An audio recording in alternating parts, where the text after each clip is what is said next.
God, grant me the serenity to accept the things that I cannot change, the courage to change the things that I can, and the wisdom to know the difference. Amen. Yo, what's up? Episode 3, Silver Lining Recovery Show podcast. I am your host, comedian, husband, father, son, cousin, uncle, recovered cocaine addict, Vance Lining Sr. Once again, that was my son, my legacy, Vance Lining Jr., doing that Serenity Prayer track for the show. Thanks, son. Hey, what's going on, guys and gals? I call everybody guys. So if you're a girl, in Ohio, we call everybody guys. So we say you guys or you all or something. So it is sex neutral and it's for everybody. And I'm Vance Lining still. Well, today we're going to have some fun. We're going to talk about things we do in addiction, things I did, and things we do in treatment. I went to treatment twice at the same place, the legendary, renowned Orca House, that has been around for quite some time in the community. It's now gone. Cleveland Clinic, the hospital that saved my life several times, bought it, tore it down, and turned it into a parking lot. So there you go. That's how important recovery is to the clinic when they're trying to recover their finances, I guess. So I went to Orca House originally in 2000 after moving back from Atlanta, Georgia. And I did great in Atlanta. Was clean for a while. And then found out that the cocaine in Georgia did the same thing that the cocaine in Ohio did to me. Made me unmanageable, irresponsible, and messed me up. Let me kill this call. Made me unmanageable, irresponsible, and undependable to my friends, family, and employers. So I ran. You know how we do in addiction. Ran. Mom or grandma. Relentless. But that's what happens when you don't have a producer. Everybody's laid off. Everybody is enjoying the summer, so you're kind of doing things on your own. But it's okay. We're going to keep it moving with the Silver Lining Recovery Show podcast. I'm still Vance Lining Sr.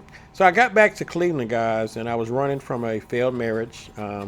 Left my lovely sons, who were toddlers, at the time, and was mad. I didn't want to be around them using. I knew that I couldn't stay stopped. I had woke up the monster that had been, some people would say, doing push-ups. I'd like to say he was on popping steroids the whole time I was clean for about 5 years, I think. And it didn't count because I wasn't working a program. I was just ignoring the desire to get high. And I relapsed and, wound up back here in Cleveland. And guess what? When I got back to Cleveland, I knew what to do when I got to Cleveland. This is where I started my addiction. And I soon reclaimed my spot as the number one crackhead in Cleveland. I thought, I felt like it, because guess what? I could talk you out of your crack cocaine. Didn't have to buy it because I was so polished as an addict that I dressed better than some of the dope boys. People thought I was selling drugs. They would come up to me and give me their money and say, "Yes, it's what I want." And sometimes I'd take the money and take off running because I could also run fast at the time. So, but usually I would just say, "No, I don't do nothing," but I know who's got it. They respect that because of how I look. And I was a bigger addict, junkie, crackhead, fiend, whatever, than they were. But it worked for me, and I continued to start using.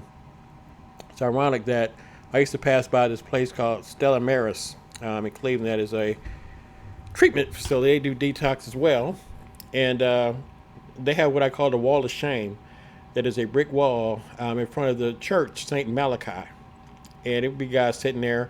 And I would like to have up this saying where I said people wash the shore from the weekend. You know how somebody is shipwrecked and the debris from the shipwreck, and sometimes bodies wash up on the shore, and you can tell that it was a rough storm on the sea or crash or what have you, and that's how they ended up on the shore. Well, I would see these shipwrecked people sitting up on the wall, looking hungry and hopeless, helpless, hapless, hopeless, you name it. They were there, and I walked by them, because I was dressed better. I had a few dollars, or I had a mission that I knew I could accomplish to get what I wanted to get. And I looked down on them and said, well, I know I'm using again, but guess what? I'm not as bad as them because I'm walking and they're sitting on a wall of shame, And, I kept on doing what I was doing, guys, until guess what? 2 months later, guess who had a guest spot, a preferred spot on that wall of shame? Me. Sitting there thinking, wow, how did this happen? That's why they say, in the big book, Alcoholics Anonymous, and in the rooms, never compare, identify with the disease. Just because I hadn't got to where they were, I was on my way. And remember, you don't have to get that bad before you stop. When you recognize you have a problem, that is the time to pump your brakes, pull your emergency brake because it's an emergency, and get the treatment. Maybe outpatient's good enough, more than likely inpatient. And guess what, guys? When you get the treatment, quit complaining. We complain about everything. The last treatment place that it's worked at, Landmark, in Cleveland, which should be called Skidmark, because people are pumping their brakes, peeling their tires to get out of there, skidding out of there. They complained about snacks. They complained about the food, whether you get enough food. Not remembering that they weren't eating nothing just before they got there. We get the treatment, all of a sudden, our priorities have changed immediately. We're mad at the people in treatment for talking to us and telling us the truth. We get mad at our brothers and sisters in treatment for talking to us and telling us the truth. We are mad at everybody related to recovery other than the drug dealers who sponsored us to get there. How you going to get mad at somebody you had a 5-day relationship with and not get mad at the person that you've been copping from for 10 years that's responsible for your addiction? Directly responsible. You get mad when he don't call you back. But you mad at the executive director and the clinical manager and the nurse and everybody in treatment. You're mad at them because you're there. Then you want to take your family hostage, your girlfriend, your baby's mama, your wife, whoever it is. You want to pimp them, gorilla pimp them from a distance. Now you want them to show up for you when you were missing in action. You were missing for all those years, months, days, weeks, however long it's been. We check in sometime and do good and reclaim our throne as a man, as a husband, as a father, as a live-in, addict. We want our spot back. And now that you're in recovery, you want to reclaim your throne. Get your life together. Save your life so you can be there permanently. What is wrong with you? Why is snacks so important? All of a sudden, breakfast is the most important meal of the day when it was a hit. It was a bump. It was a shot, a snort, a pill was your breakfast, lunch, and dinner. Now you're mad at people because you can't have it your way. It's not Burger King. This is life. This is recovery. You have to put the effort into recovery that you put in addiction. I have a photographic memory, guys, and I don't like to talk about get high story, but I can tell you the insanity of getting high. People I got high with. I remember one guy I was with him probably for about an hour until the insanity kicked in, and I had some stuff, and, we doing what we do. And he said, you've been holding out. He said, oh, yeah, I got something. I'm like, well, pull it out. And he went to dig back in his mouth. We keep stuff in our mouth. And he put it on the thing, turned his back, and I didn't hear nothing happening. So I'm like, what's going on? This dude had pulled a molar out of his mouth that was that was not drugs. And he was trying to smoke his tooth that had fell out. And I guess he probably had a toothache, but he couldn't feel it because he was numb from the cocaine we were using. And he had been using before I met him. But he was trying to smoke his tooth, y'all. And I was hoping it was real because it was big, but it was a molar. Trying to smoke his tooth. I was so mad. I was like, give me my doggone thing. And I pushed it out, got that tooth, that plaque that was on there, and I left him alone, you know. But I was still hoping that it was real, but it wasn't, you know. And towards the end of my addiction, I used to get sick just from the smell of cocaine. I would get sick. And my brother, Robert, knows this. I was in this guy's basement where all the drug addicts hung out. And I was getting sick. And I threw up while I was hitting the pipe. And instead of putting me out, he grabbed the pipe and said, "Oh, it's okay. It's okay, man. Just go sit down. Want your ginger ale?" Everybody was very helpful because they didn't want me to leave. But, not disrespectful, where I would take my drugs and run, but they were very helpful and didn't care how much I threw up in the basement. I think I threw up 2 or 3 times. I quit getting high, because I couldn't take it. My body was so tired of 22 years of addiction that it was regurgitating the taste, the smell, the environment, the people, everything became a sickness to me. Hopefully you quit before you get there. You don't have to have a story better than mine, to tell your story.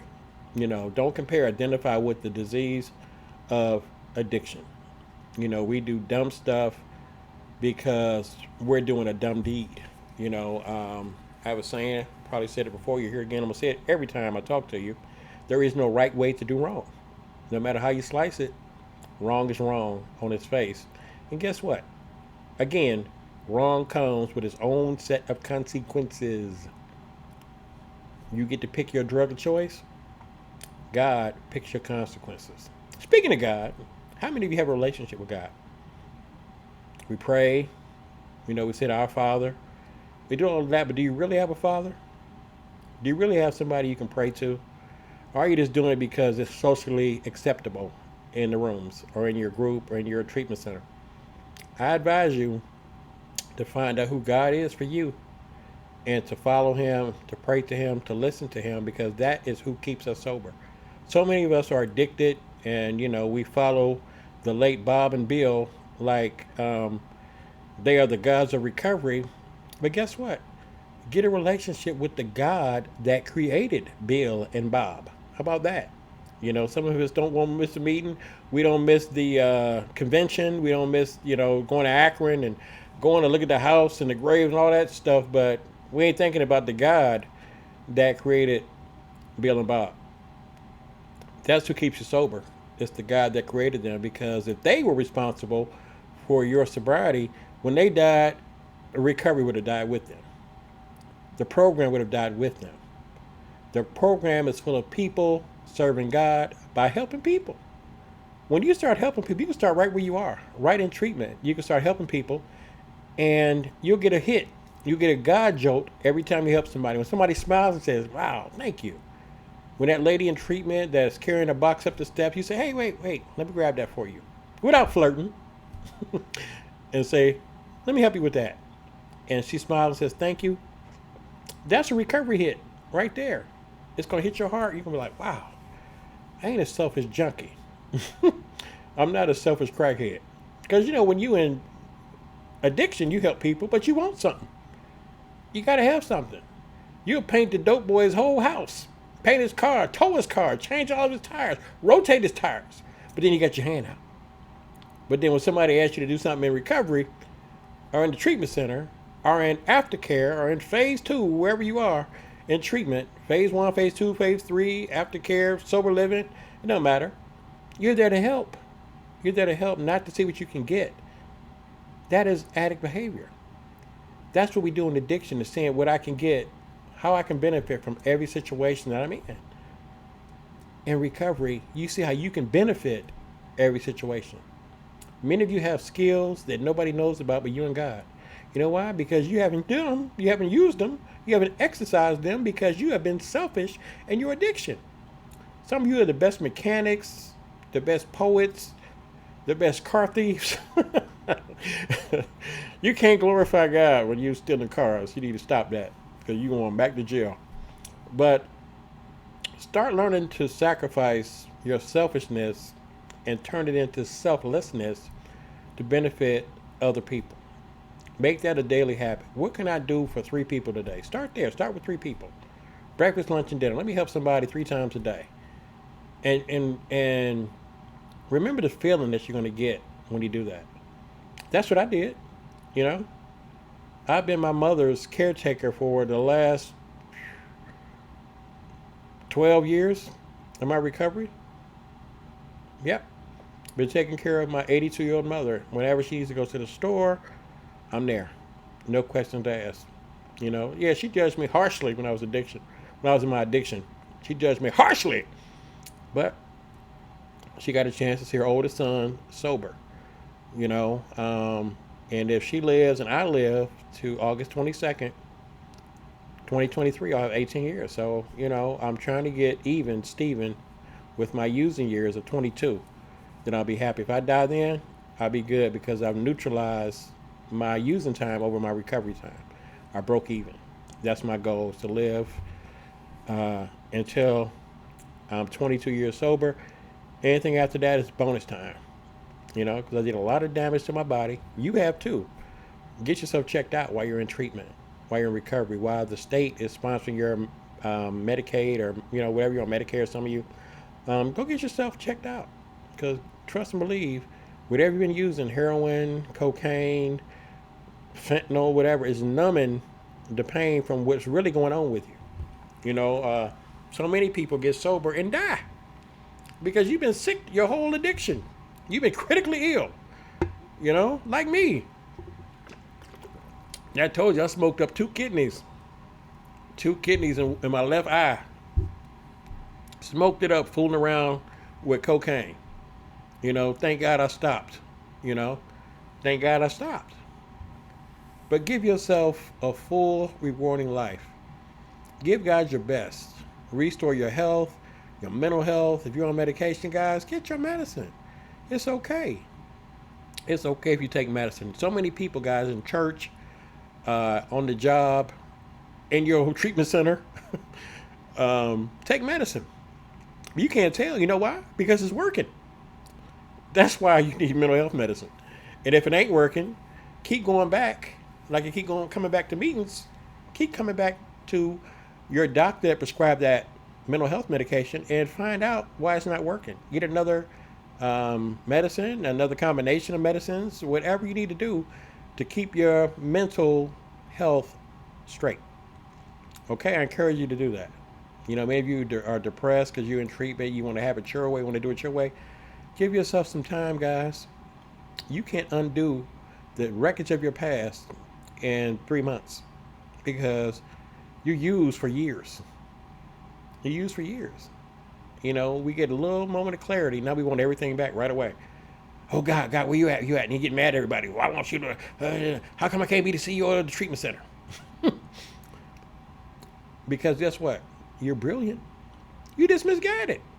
You can't trust your thinking right now. You can't trust your thinking. Who wants to hear that? Huh? Who really wants to hear that? You can't trust what you're thinking. And I've been me a long time. I've been me 56 years. And you telling me I can't believe, I can't trust what I'm thinking? I can't. Because when I take back my will and my power, I go use drugs. I walk off the job. I get my paycheck. I don't go home. I promise stuff to my kids and I don't follow through. I tell my mama I'm going to go to the store and buy you a roast beef and I don't make it back. I take my mother's lottery money and say, yeah, mama, go play your numbers. Write them down for me. And you say, you know, something tells you on the way to the crack house, oh, she ain't going to hit it anyway. Here, I may as well get high with this money. Yeah, and then the number come out. Now you really got to go get missing because mama looking for you. And then you would regret because you're like, oh, I should have went and played the number.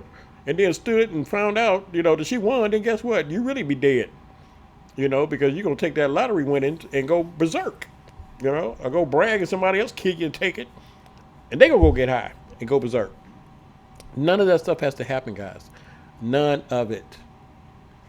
Get to treatment. If you left treatment, go back. It's okay. When you bought some fake drugs, you went back. Huh? Right? Yeah, I remember I bought some fake cocaine and tried to keep smoking it till it was real. It didn't happen. I'm blowing ivory soap bubbles. But I kept going back. For 22 years, I kept going back. So give treatment a chance. Give your life a chance. Give your relationships, your children, your wife, your career goals, your dreams, your gifts, your talents, your wildest dreams. Give them all a chance, guys.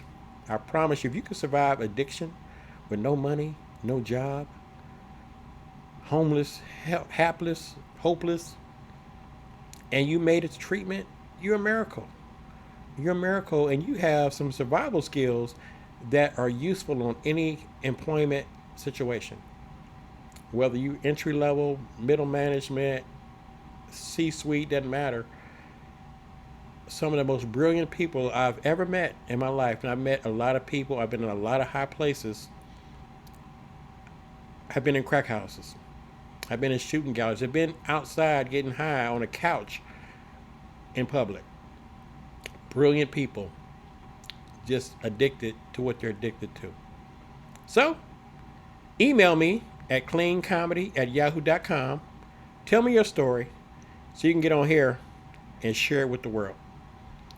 I'm your host, Vance Lining Sr. You have been listening to the Silver Lining Recovery Show podcast. I love you, but guess who loves you best? God. All right? I'll see you guys next week. God, Holla at your boy. grant me the serenity to accept the things that I cannot change, the courage to change the things that I can, and the wisdom to know the difference. Amen.